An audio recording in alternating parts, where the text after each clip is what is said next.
제9계명입니다. 제9계명. 제가 질문을 읽으면 여러분들이 답을 읽어주시면 되겠습니다. 제9계명이 무엇인가?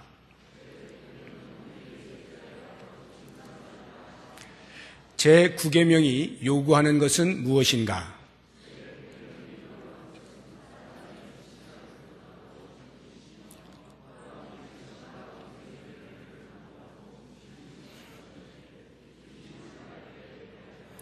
제9계명이 금하는 것은 무엇인가?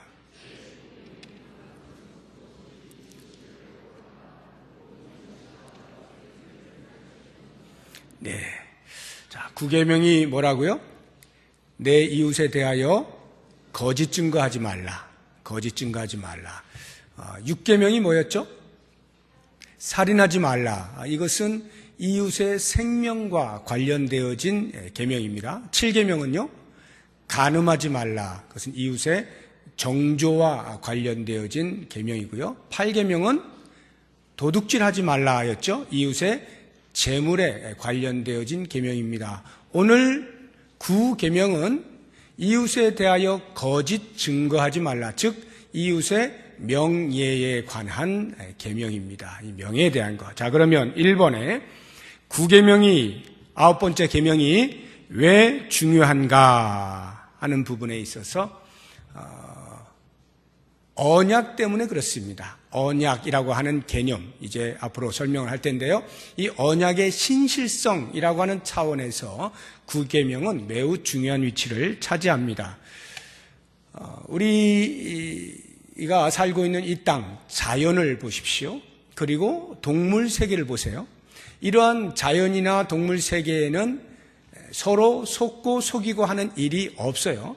오직 인간 세계 속에서만 말이나 행동을 통해서 서로를 속이고 또는 속는 일들이 일어나게 됩니다. 왜 그럴까요? 거기 1번 보니까 타락한 인간의 약점이다 이렇게 했는데요. 인간이 죄가 들어오게 되면서부터 약점으로 자리 잡게 된 거예요. 서로를 속이고 속고 하는 일들이 일어나게 된 것이죠. 우리 한번 말씀을 찾아봅니다. 예레미야서 17장 9절. 예레미야서 17장 9절 시작. 만물보다 거짓되고 심히 부패한 것은 마음이라 누가 능히 이를 알리오마는. 만물보다 심히 부패한 것, 거짓된 것이 사람의 마음이다. 그만큼 거짓이 아주 쉽게 나오는 삶을 살게 된다라고 하는 것입니다. 그런 면에서 이 9계명이 매우 중요하다라고 하는 거예요. 자, 두 번째 보면 현대사회라고 해놨는데 오늘날 이 사회는 어떻습니까? 거짓 증거하지 말라라고 하는 것이 그렇게 중요하게 느껴집니까?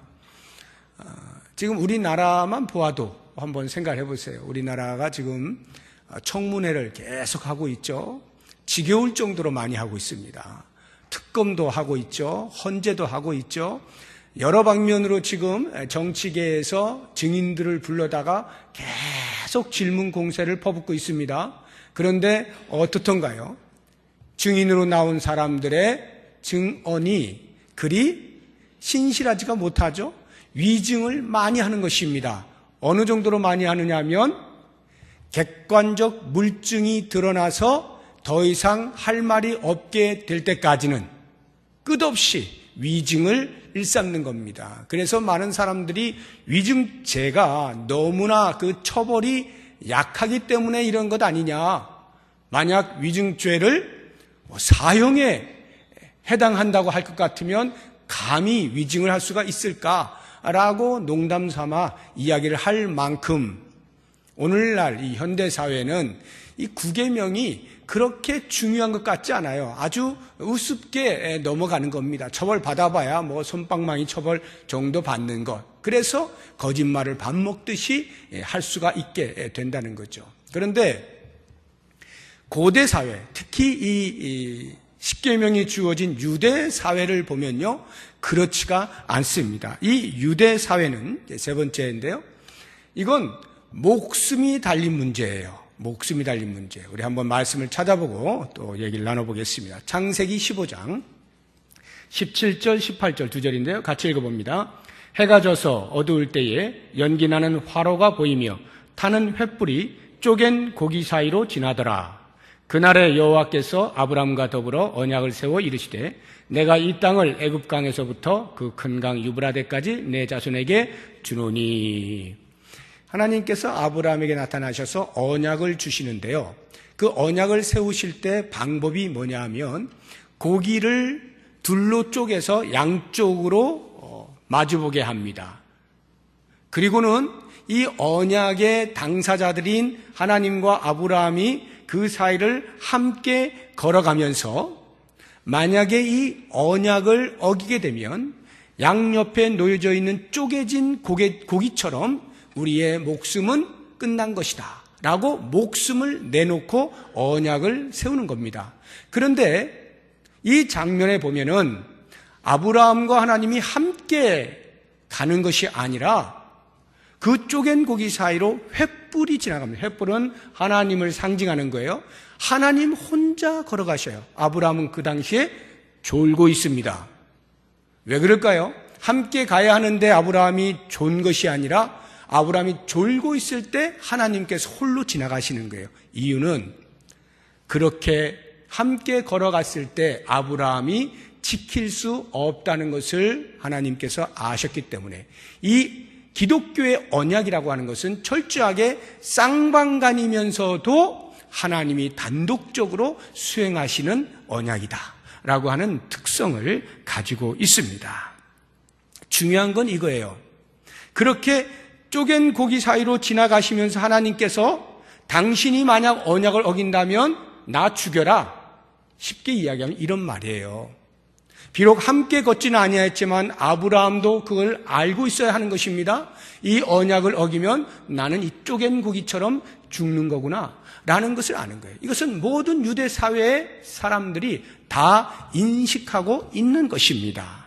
다시 말하면 유대 사회에서의 언약이라고 하는 것은 그들의 삶의 방식이에요. 약속을 지키면서 사는 삶, 이게 유대 사회의 특징이었던 것입니다. 그러니까 재판을 할 때 누군가가 증인이 증언을 하게 되면 그 증언은 물증으로, 객관적 물증으로 드러난 증거보다 훨씬 더 강도 높게 중요한 것으로 채택이 되는 것이 증언입니다. 이게 유대사회의 특징이었어요.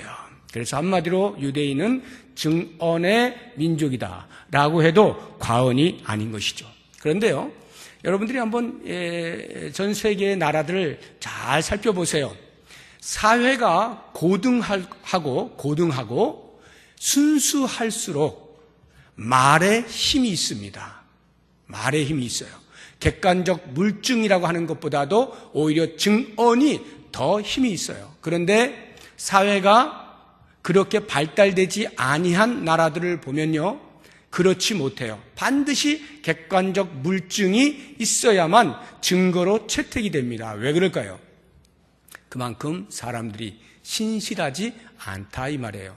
자기 자신의 말과 행동에 대하여 책임을 지지 않는다는 거예요. 우리나라는 어떻습니까? 전자입니까? 후자입니까?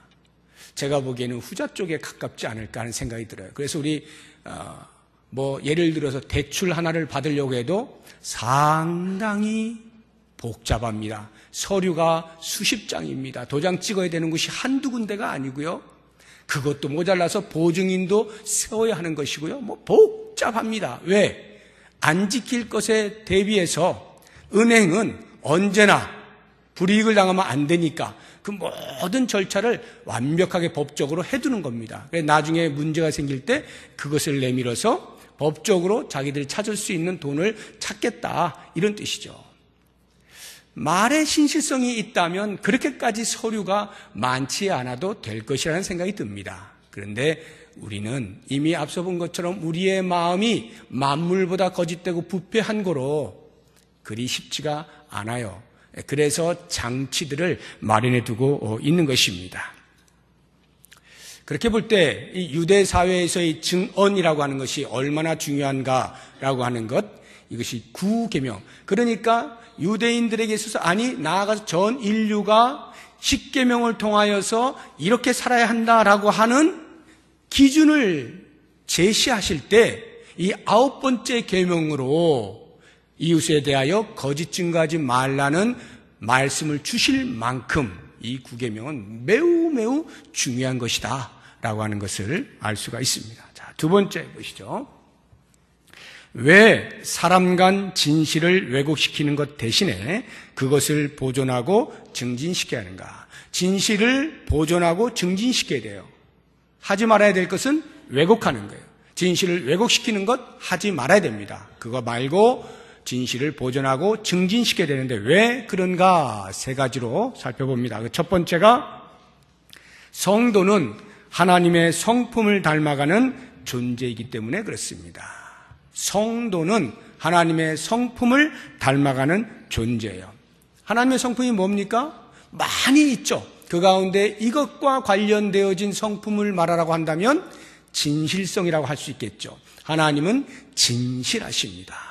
여러 구절이 많이 있습니다만 대표적인 거 한 구절을 찾아보죠. 민수기 23장 19절입니다. 같이 읽어봅니다. 하나님은 사람이 아니시니 거짓말을 하지 않으시고 인생이 아니시니 후회가 없으시도다. 어찌 그 말씀하신 바를 행하지 않으시며 하신 말씀을 실행하지 않으시랴. 하나님은 결코 거짓말을 하지 아니하시는 분이시다. 하신 말씀을 행하지 않는 경우가 없다라고 하는 것입니다. 그 외에도 여러 곳에서 하나님의 진실하심에 대하여 증명을 해 놓고 있습니다만 이렇게 하나님의 성품은 진실입니다. 거짓과는 정반대예요. 바로 그러한 하나님의 성품을 닮아가는 사람들이 우리 성도들이다. 그런 면에서 이 진실함에 대하여 보존하고 증진시켜야 될 이유가 있다는 것입니다. 두 번째, 거짓은 마귀에게서 났기 때문입니다. 아시는 대로 마귀는 거짓의 아비죠. 요한복음 8장 44절 우리 같이 한번 읽어보겠습니다. 시작. 너희는 너희 아비 마귀에게서 났으니 너희 아비의 욕심대로 너희도 행하고자 하느니라. 그는 처음부터 살인한 자요 진리가 그 속에 없으므로 진리에 서지 못하고 거짓을 말할 때마다 제 것으로 말하나니 이는 그가 거짓말쟁이요 거짓의 아비가 되었습니다. 예수님께서 유대 종교 지도자들을 향하여서 하신 말씀입니다. 너희는 속에 진리가 없다. 순 거짓말이다. 왜냐하면 너희는 사실 마귀에게서 났기 때문인데 그 마귀가 거짓의 아비인 것이다. 이렇게 이야기해주고 계시는 겁니다. 그러면 우리 성도는 마귀에게 속한 자들이 아니잖아요. 그러므로 우리는 거짓을 버리고 진리를 왜곡하는 것을 버리고 그 진리를 유지하고 증진시켜 나갈 수 있어야 한다라고 하는 것입니다. 자, 세 번째, 성경이 우리에게 요청하기 때문이다라고 하는 것인데요. 성경이 우리로 하여금 거짓말을 하지 못하도록 진리를 사수하도록 요청을 하고 있어요. 우리 구약성경에서 한 절, 신약성경에서 또 한 절을 찾아보겠습니다. 스가랴서 8장 16절 17절 같이 읽어봅니다. 너희가 행할 일은 이러하니라. 너희는 이웃과 더불어 진리를 말하며 너희 성문에서 진실하고 화평한 재판을 베풀고 마음에 서로 해하기를 도모하지 말며 거짓 맹세를 좋아하지 말라.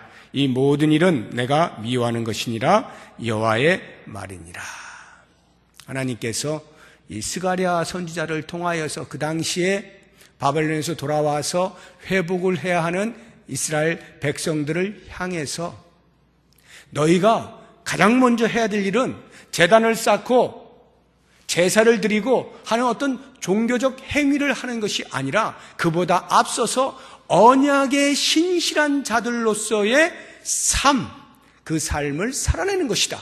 그렇다면 그 공동체 안에서 피차에 진리를 말하고 거짓을 말하는 것을 금해야 한다라고 하는 삶의 예배자로서 권고하고 있음을 볼 수가 있습니다. 신약에서 한 절 보겠습니다. 에베소서 4장 25절 말씀입니다. 같이 읽어봅니다.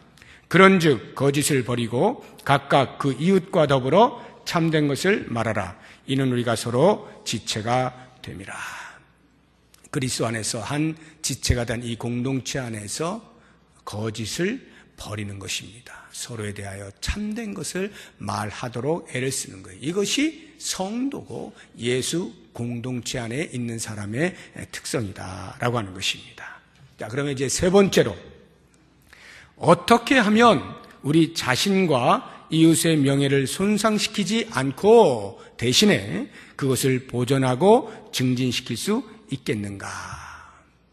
어떻게 하면 나 자신과 이웃의 명예를 손상시키지 않고 대신에 그것을 보존하고 증진시킬 수 있겠는가? 세 가지입니다. 첫 번째, 하나님을 진실되게 알아감으로써 가능하다라고 하는 것입니다. 하나님을 알아감으로써, 다시 말하면 진실하신 하나님을 알면 알수록, 가까이 가면 가까이 갈수록 점점 더 우리는 그 진리를 보존하고 증진시켜 나갈 수가 있다라고 하는 것입니다. 거짓을 일삼는 이유는 하나님을 제대로 알지 못하거나 하나님을 알기를 싫어하기 때문입니다. 예레미야서 9장 3절에서 6절, 좀 긴데요, 우리 같이 한번 천천히 읽어보겠습니다. 여호와의 말씀이니라. 그들이 활을 당김같이 그들의 혀를 놀려 거짓을 말하며 그들이 이 땅에서 강성하나 진실하지 아니하고 악에서 악으로 진행하며 또 나를 알지 못하느니라. 너희는 각기 이웃을 조심하며 어떤 형제든지 믿지 말라. 형제마다 완전히 속이며 이웃마다 다니며 비방함이라. 그들은 각기 이웃을 속이며 진실을 말하지 아니하며 그들의 혀로 거짓말하기를 가르치며 악을 행하기에 지치거늘 내가 사는 것이 속이는 일 가운데 있도다. 그들은 속이는 일로 말미암아 나를 알기를 싫어하느니라. 여호와의 말씀이니라. 그들이 왜 죄를 짓고 악을 행하고 거짓을 말한다고요? 여호와를 알지 못하기 때문이다. 왜 그들이 그렇게 한다고요? 여호와를 알기를 싫어하기 때문이다. 그러니까 우리가 여호와를 알아가면 알아갈수록 진실하신 그 여호와 하나님을 닮아갈 수밖에 없는 것이죠. 알기를 멈추면, 알기를 싫어하고 회피하면 계속해서 우리는 옛사람의 모습대로 거짓을 일삼을 수밖에 없다라고 하는 것입니다. 두 번째로, 하나님을 두려워함으로써 우리 자신과 이웃의 명예를 보존하고 증진시킬 수가 있다 하는 것인데요, 계속 이어지는 말씀입니다. 예레미야서 9장 7절에서 9절까지의 말씀 읽어봅니다.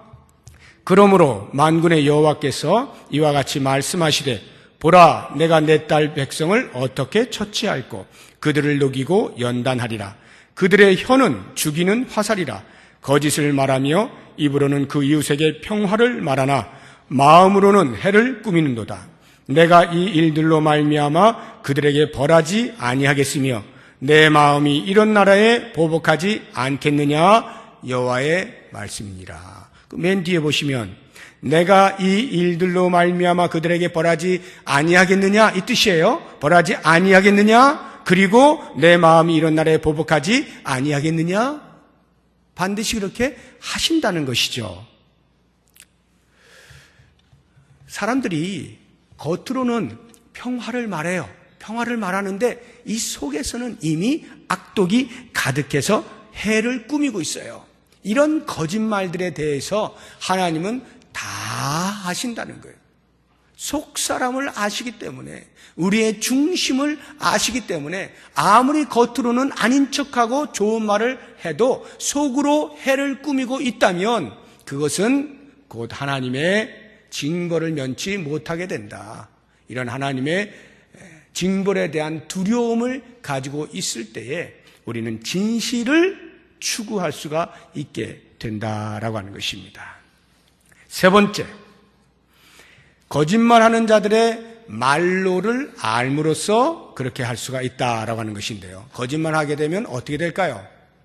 성경은 분명하게 우리에게 이야기해주고 있습니다. 요한계시록에서 말해주고 있는데요, 그 첫 번째가 성 밖에 있게 된다 하는 것입니다. 요한계시록 22장 15절 말씀 같이 읽어봅니다. 개들과 점술가들과 음행하는 자들과 살인자들과 우상숭배자들과 및 거짓말을 좋아하며 지어내는 자는 다 성 밖에 있으리라. 여기 성이 어디예요? 하나님 나라를 말하는 거죠. 천국을 말하는 거예요. 성 밖에 있게 됩니다. 그럼 뭐 성 밖에 살면 되지. 혹시 이렇게 생각하십니까? 그 성 밖이 어떨 것인지 그 다음을 한번 보시죠. 불과 유황으로 타는 못에 던져진다. 계시록 21장 8절 말씀입니다. 같이 읽어봅니다. 그러나 두려워하는 자들과 믿지 아니하는 자들과 흉악한 자들과 살인자들과 음행하는 자들과 점술가들과 우상 숭배자들과 거짓말하는 모든 자들은 불과 유황으로 타는 못에 던져지리니 이것이 둘째 사망이라. 여기 말하는 둘째 사망이라고 하는 것은 그것으로 끝 이런 뜻이 아니라 이 둘째 사망이 이 불과 유황으로 타는 영원히 꺼지지 아니하는 곳에 영원히 사는 거예요. 이게 둘째 사망이에요. 거짓말하는 자들이, 이웃에 대하여 거짓 증거하는 자들이, 우리 자신뿐만 아니라 이웃의 명예를 손상시키는 자들이 받을 형벌의 끝이 이와 같다. 얼마나 무섭습니까? 이런 것들을 우리가 생각할 때 감히 거짓말을 쉽게 할 수 없는 거죠. 진실되게 살아가려고 하는 애씀이 있을 수밖에 없다라고 하는 것입니다. 그래서 이 구계명에 대하여서 소요리 문답 말고, 소요리 문답은 그 질문과 대답에 있어서 대답이 좀 간편하고 약간은 추상적이에요. 그런데 훨씬 더 우리의 삶에 구체적으로 이해 가능한 용어로 또 여러 가지 구체적인 상황들을 말로써 써놓은 하이델베르그 요리문답이 있어요. 그 요리문답 112문에 보면 똑같은 질문을 하고 있습니다. 제9계명에서 무엇을 요구하고 있는가? 라고 하는 질문에 대한 답을 보시면 훨씬 더 읽는 순간에 고개가 끄덕거려질 수가 있을 겁니다. 우리 답을 한번 띄워주시겠어요? 네, 좀 길죠? 우리 한번 쭉 읽어보겠습니다. 시작. 내가 누구를 대하든지 거짓 증언을 하지 않고 남의 말을 왜곡시키지 않으며 험담하거나 욕을 하지 않고 분별 없이 잘 알지도 못하면서 다른 사람을 비난하는 일에 가담하지 않아야 하고 내가 모든 거짓말과 속임을 하나님의 무서운 형벌을 마땅히 받아야 하는 마귀의 일로 생각하고 피해야 하고 재판과 그 외의 모든 일에 있어서 내가 항상 진리를 사랑해야 하고 정직하게 말하고 고백해야 하며 이웃의 명예와 세평을 지켜주고 높여주어야 한다는 것이다. 얼마나 구체적입니까? 나는 과연 이렇게 했는가라고 할 때 이 반대로 한 적이 많이 있음을 알게 되죠. 그래서 이 구계명을 보는 순간에 우리의 가슴을 쳐야 한다라고 하는 것입니다. 자, 그러면 이제 마지막 5번째로 우리의 삶에서 조금은 아리송할 만한 것들에 대하여서 한번 생각을 해보겠습니다. 그것이 선의의 거짓말을 어떻게 볼 것이냐 하는 것입니다. 선의의 거짓말, 영어로는 white lie 뭐 이렇게 이야기를 하죠. 선의의 거짓말. 이 부분에 대해서는 성경에서 실제적으로 우리들에게 보여주고 있는 그 어떤 사건들이 있어요. 두 가지만 우리가 같이 볼 텐데, 하나는 십브라와 부하라고 하는 히브리 산파들의 이름인데, 이 십브라 부하가 모세가 나던 그 당시에 워낙 이스라엘 백성들이 번성을 많이 하는 거예요. 그래서 애굽 왕 바로가 생각할 때, 야, 이렇게 가다가 우리 나라가 뒤집어지겠다, 전복되겠다 싶은 거예요. 그래서 히브리 산파 십브라 부하에게 명령을 합니다. 너는 지금부터 히브리인들이 애를 낳을 때 남자로 보여지면 나오기 전에 죽여라. 그리고 여자라고 생각되어지면은 그냥 낳도록 해라. 이렇게 명령을 합니다. 이 명령에 대하여서 십브라 부하가 어떻게 하는가? 출애굽기 1장 19절 말씀 같이 읽어보겠습니다. 산파가 바로에게 대답하되 히브리 여인은 애굽 여인과 같지 아니하고 건장하여 산파가 그들에게 이르기 전에 해산하였더이다 하며, 남자들이 줄 생각을 안 하는 거예요. 계속 애가 낳는 거예요. 그래서 바로 왕이 질책을 한 것이죠. 죽이라고 했는데 왜 그렇게 하지 않느냐라고 하니까 대답한 것이 이것이에요.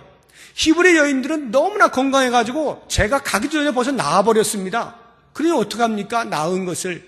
이렇게 변명을 한 거예요. 쉽게 이야기하면 거짓말을 했다 이 말이에요. 자, 이런 부분에 대해서 여러분들은 어떻게 생각하십니까? 잘한 것 같습니까? 아니면 아무리 그래도 거짓말을 하면 안 되는 거지, 성도가 어떻게 거짓말을 할 수 있어, 이렇게 하십니까? 흥미롭게도 많은 학자들 가운데 통일된 의견이 없어요. 어떤 학자들은 이것은 잘한 것이다, 어떤 학자들은 그래도 그렇지, 죽으면 죽으리라, 거짓말을 해서는 안 되는 거지, 뭐 이렇게 양분되어져 있어요. 성경은 뭐라고 이야기하는지 한번 살펴보죠. 제가 보진 않겠습니다만 이제 출애굽기 1장을 여러분들이 쭉 읽어보시면 거기에 이렇게 나와 있어요. 히브리 산파들이 왜 거짓말을 해서라도 아이를 낳게 했는가, 남자아이들을 낳게 했는가라고 하는 부분에 대해서 17절에 이렇게 되어 있어요. 그들이 하나님을 두려워하여 라고 표현을 하고 있습니다.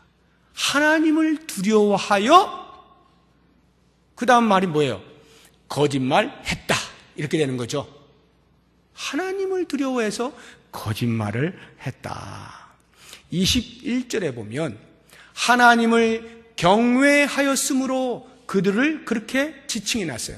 거짓말을 해서 순간을 넘긴 그 사람들을 가리켜서 하나님을 경외한 자라고 표현을 해놓고 있습니다. 더 놀라운 것은, 그래서 하나님께서 그 산파들을 어떻게 하셨느냐, 하나님께서 그들의 집안을 흥왕하게 하셨다. 대단히 흥미롭죠.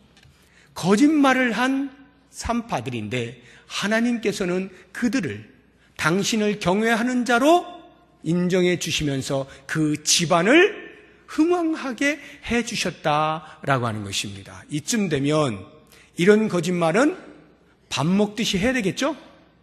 자꾸 해야 되겠죠? 흥왕하니까요. 네. 여러분들은 지금 어떻게 생각하시는지 제가 여지를 지금 남겨두는 겁니다. 그리고 또 한 사람을 소개하죠. 라합입니다. 라합은 제가 여호수아 강해를 할 때에도 이미 말씀을 드렸습니다만, 라합이 정탐꾼 2명을 숨겨주잖아요. 그리고 빨리 쫓아가봐라, 이렇게 자기 나라 군사들에게 거짓말을 해가지고 쫓아가게 만들어 놓고 지붕에 숨겨둔 그들을 살려주면서 너희들 쳐들어오면 나 좀 살려다오. 그래서 붉은 줄을 창문에다 매달아 놓고, 실제로 그 가정은 다 살죠. 생각할수록 괘씸하고 매국노 같고 자기밖에 모르는 것 같고 이런 사람인데, 성경은 뭐라고 이야기를 하고 있을까요? 라합에 대해서. 히브리서 11장 31절 성경의 평가를 같이 한번 보겠습니다. 시작. 믿음으로 기생 라합은 정탐꾼을 평안히 영접하였으므로 순종하지 아니한 자와 함께 멸망하지 아니하였도다. 라합의 거짓말을 뭐라고 표현했어요? 믿음의 행위. 믿음의 행위. 그래서 라합을 구원해 주셨다. 이렇게 성경은 평가를 하고 있는 것입니다. 자, 이제 이 십브라 부하 그리고 라합, 이 두 사람을, 이 두 부류의 사람들을 우리가 생각하면서 과연 선의의 거짓말을 한다는 것이 무엇을 의미하는 것인가, 그렇게 해도 되는 것인가 라고 하는 것에 대해서 한번 여러분 스스로 생각들을 해보시면 좋겠습니다. 어떻습니까? 성경은 분명히 우리에게 이야기를 하고 있어요. 이 두 부류의 사람들을 정죄하지 않죠. 거짓말을 했는데, 거짓말은 했지만 그래도 이렇게 해서 이 사람들은 괜찮은 사람들이야, 이렇게 말하고 있지도 않아요. 아예 거짓말을 했니 안 했니 자체를 평가하지 않고 있어요. 그리고 오히려 칭찬을 하고 복을 부어주시는 것을 볼 수가 있습니다. 이렇게 볼 때 우리가 알아야 될 거짓말의 기준이라고 하는 것, 그게 뭐냐? 사회법에서 이야기할 때는 진실, 사실에 대하여 다르게 말하는 것이 거짓이죠. 그리고 사실대로 말하는 것이 진실입니다. 이게 우리 모두가 알고 있는 상식이에요. 성경도 다를 바 없어요. 그런데 성경은 거기에서 한 걸음 더 나아갑니다. 이게 중요한 거예요. 신학적인 해석이 있어요. 그게 뭐냐? 사실이라고 하는 것은 언제나 하나님 편에 있을 때 그것을 가리켜 진실이다, 이렇게 표현하는 거예요. 하나님 편에 있을 때 진실이다. 그러면 반대로 하나님 편에 있지 아니할 때 그것이 거짓이다. 이게 성경이 해석하는 신학적 방법이에요. 그래서 라합의 경우에 분명히 사실이라고 하는 차원에서 볼 때는 거짓을 말한 것인데 그것이 하나님 편에 선 거예요. 하나님의 구원을 바라보는 거예요. 하나님의 구원을 신뢰하는 거예요. 하나님 편에 서 있기 때문에 그 라합이 구원을 얻는 거예요. 믿음으로 행했다라고 평가를 받는 거예요. 십부라와 부하도 마찬가지입니다. 분명히 사실적 관점에서는 거짓말을 한 것인데 그것이 하나님 편에서 하나님을 두려워하고 하나님을 경외하는 심정을 가지고 말한 것이므로 그것이 진실이 되는 거예요. 굉장히 중요한 겁니다. 그러면 이제 우리가 주의해야 될 것이 하나가 있어요. 거기에 보면은 진실과 거짓의 기준은 하나님이다라고 하는 것 지금 제가 설명을 드린 거고, 그 위에 실용주의적 합리화를 주의하라라고 되어 있잖아요. 지금 제가 이렇게 말씀을 드렸을 때에 하나님 편에 선다는 것이 뭐냐라고 하는 이 부분에 있어서 우리도 모르는 사이에 어떤 결과를 놓고 평가를 하기가 쉬워요. 그 결과라는 것이 우리는 이미 익숙해져 있는 삶의 방식인 실용주의가 기준이 되어 있는 경우가 많이 있습니다. 실용주의라는 게 뭘까요? 실용. 사실 여부와 관계없이 일어나는 어떤 일, 드러나는 어떤 일들의 효과성, 그것이 실용주의예요. 효과가 크면 클수록 실용주의에 합당한 것이기 때문에 이건 오케이. 그런데 효과가 별로예요. 그러면 실용주의적 관점에 볼 때 이거는 별로야, 이렇게 되는 거. 우리가 바로 이러한 합리화에 주의할 필요가 있어요. 다시 말하면 우리가 하나님 편에 서서 무엇을 말한다, 행동한다 라고 할 때, 그래서 이것이 나는 진실이다 라고 말을 할 때 혹시 이 실용주의에 젖어 있는 내 판단으로 그런 효과, 결과를 놓고 그런 식으로 결과가 좋으면 이거는 하나님 편에 서 있었던 것, 결과가 별로면 이거는 아닌 것 같네, 이렇게 되어서는 안 된다라고 하는 것입니다. 참으로 우리가 하나님 편에 선다는 것, 하나님 편에 서서 진실을 말하고 행동한다는 것이 무엇인가라고 하는 것은 우리의 변화되어진 양심과 신앙의 성숙도에 따라서 보는 각도가 조금씩 다를 수는 있겠습니다만, 적어도 우리가 성도로서 무엇이 하나님 편에 서는 것인가, 그것을 모르지는 않습니다. 그런 면에서 이 9계명을 우리의 일상의 삶에서 적용하면서 지켜나간다라고 할 때 진실을 말하는 것, 그것이 나 자신뿐만 아니라 이웃에 대하여서도 굿 네임, 이름을, 명예를 살리는 것이 될 수 있도록 우리는 언제나 진실의 편에 설 수 있어야 돼요. 이렇게 거짓을 말하지 아니하고 진실하게 살고자 하는 것과 진실하게 말하고자 하는 것을 영어로 인테그리티라고 표현을 합니다. 이 인테그리티라고 하는 이 단어가 미국 사회에서는 서양 사회가 다 마찬가지예요. 이 인테그리티라고 하는 단어는 매우 중요한 단어입니다. 그래서 이것을 번역하는 한국말의 번역도 다양하게 있는데요. 그 가운데 신실성, 진실성 이렇게 표현을 하다가 또 다른 하나가 있어요. 그게 바로 언행일치예요. 인테그리티를 번역할 때 언행일치라고 하는 번역도 가능한 거예요. 그게 진실성과 밀접한 관계가 있다 이 말이에요. 말하는 것과 행동하는 것과 이 속, 이게 일치가 되는 것, 이게 진실한 것이다. 그래서 리더의 자격을 이야기할 때, 지도자의 자격을 이야기할 때 1번으로 꼽는 것이 인테그리티입니다. 이것이 안 되면 자질이 없다라고 보는 거예요. 그런 면에서 지금의 우리의 지도자들은 어떻습니까? 여러분 스스로가 한번 판단을 해보시고, 이런 부분에서 우리 성도된 자들이 굳이 어느 자리에 지도자의 자리에 있지 않다 할지라도 이미 우리는 세상에 대하여 지도자로 살아가는 거예요. 세상에 대하여. 그렇게 볼 때 이 인테그리티라고 하는 것, 이웃에 대해 거짓 증거하지 아니하는 것, 진실하게 말하고 사는 것, 나와 이웃의 명예를 지켜내는 것, 진실을 유지하고 증진시키는 것, 굉장히 중요한 것이다 라고 생각하시고 이렇게 하루하루 살아갈 수 있는 우리 모두가 될 수 있기를 바랍니다. 기도하겠습니다.